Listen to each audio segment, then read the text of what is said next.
Prince Andrew was shocked into giving up his titles after King Charles threatened to take further action. It is understood. It started with a threat from a king and a prince who refused to listen. For months, whispers filled the halls of Windsor. Behind the palace gates, King Charles had grown tired of defending a brother whose name had become a burden. The monarchy's future was on the line, and one man stood in the way: Prince Andrew. Then came the ultimatum: give up your titles, or I'll take them from you myself. Those words hit harder than anyone expected. For Andrew, it wasn't just a royal order, it was a warning shot from the throne itself. Because this time, the king meant it. The man once called the Duke of York now faces the one thing he never imagined: losing the last symbol of who he is.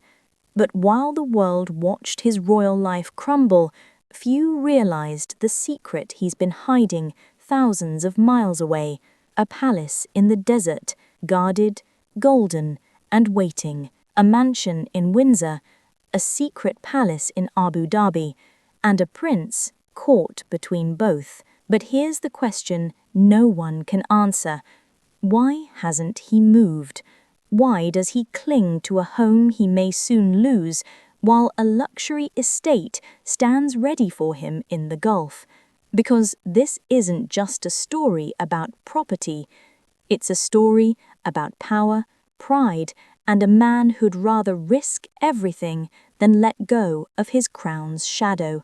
And what the king said next would change everything. Royal Lodge isn't just a home, it's a fortress, the last wall Prince Andrew refuses to surrender. Tucked deep inside Windsor Great Park, the 30-room mansion sits on nearly 100 acres of private land. For more than 20 years, it's been his sanctuary and his shield. To the outside world, the walls are silent, but inside, they hold a story that's becoming impossible to hide. Back in 2003, Andrew struck a deal that seemed harmless at the time. He paid £1 million up front for a 75-year lease, promising to spend another £7.5 million restoring the old Queen Mother's home. In return, he got what's known as a peppercorn rent, basically living rent-free for the rest of his life, a royal loophole sealed in ink. For years, nobody questioned it, but as Andrew's reputation began to crumble, that once quiet deal turned into a national outrage. Action, not only on people on the streets, but also from the news media, including the headline this morning from the Sun newspaper, the headline reading, "Banned Old Duke of York." Critics called it the mansion the taxpayers can't touch. Newspapers plastered his face beside headlines screaming "Banned Duke" and "Royal Scandal at Windsor." And yet, behind those headlines, Andrew stayed right where he was: servants, gardens, and all.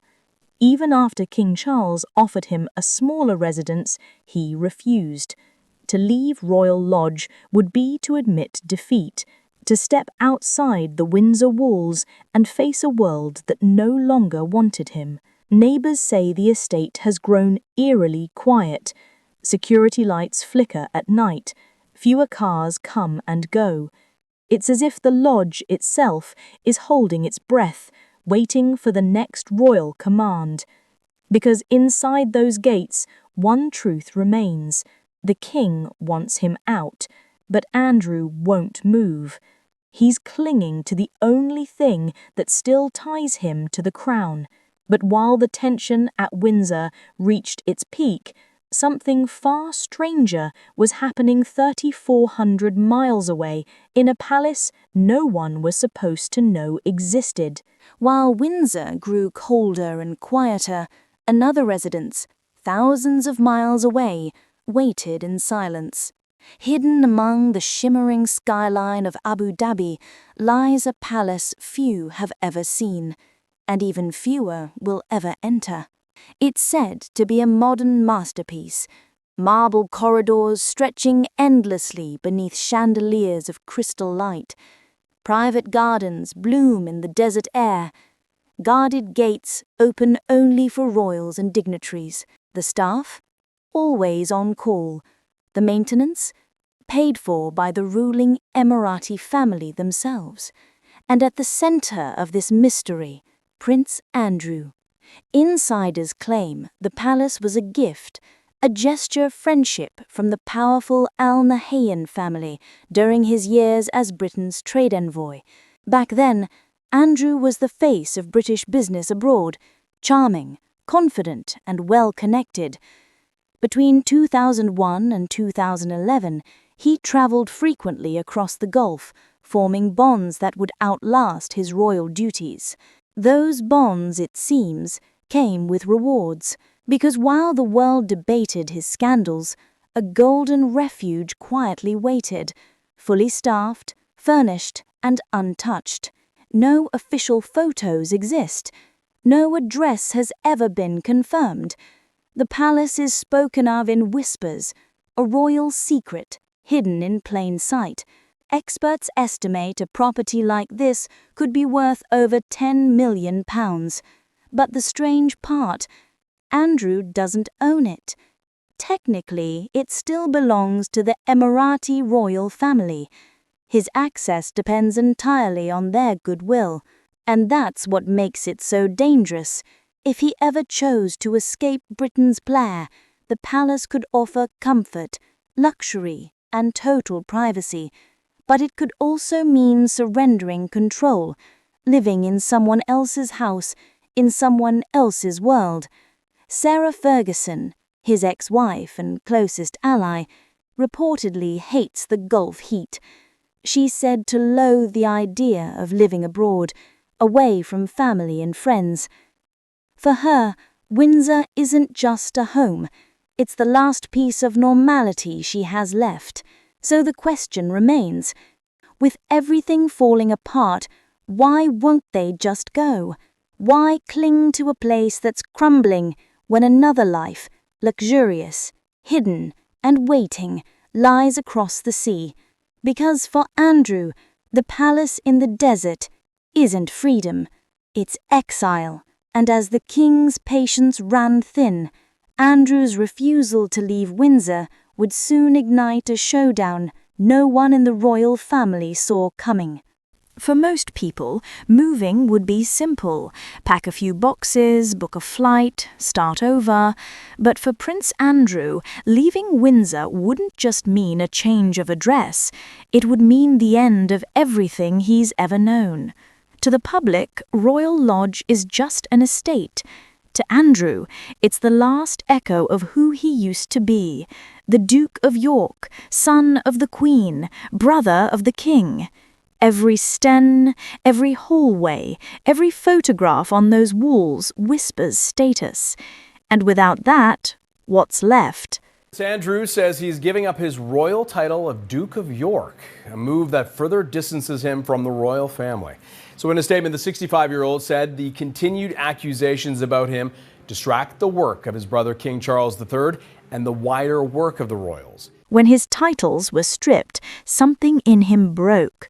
Insiders say he walks the halls at night, restless, furious, unable to accept that his name, once untouchable, now sits at the center of every scandal headline. For him, Royal Lodge isn't a mansion, it's a lifeline. The last proof that he's still someone. And Sarah Ferguson? She's caught in the middle. Once a duchess adored by the press, now just Sarah Ferguson again. A woman trying to rebuild her image from the ashes of royal disgrace. She's reinventing herself, selling her Belgravia townhouse, starting new ventures, and slowly stepping back into public life. But financially, she's tied to Andrew. The lease, the upkeep, the debts, everything is shared. Friends say she'd leave if she could afford to, but the truth is neither of them can walk away without losing the other. Royal Lodge keeps them bound, not by love, but by circumstance. And there's something darker beneath that arrangement. A quiet understanding that if Andrew leaves Windsor, his connection to the monarchy is gone forever. No more guards, no more invitations, no more His Royal Highness. To move to Abu Dhabi would mean exile, a gilded cage in the desert, surrounded by luxury, but haunted by shame. To stay in Windsor means defiance, a statement that he's still part of the royal world, even if the world wants him gone, so he stays. He refuses to move. And the tension grows with every passing week, because behind closed doors, King Charles isn't waiting anymore. He's planning, and when the call finally came from the palace, it wasn't a suggestion, it was an order. The silence at Royal Lodge feels heavier now. Windows stay shuttered, the gates rarely open, and the once bustling estate has taken on an air of quiet retreat. The lawns are still trimmed, the servants still move about, but the energy is gone.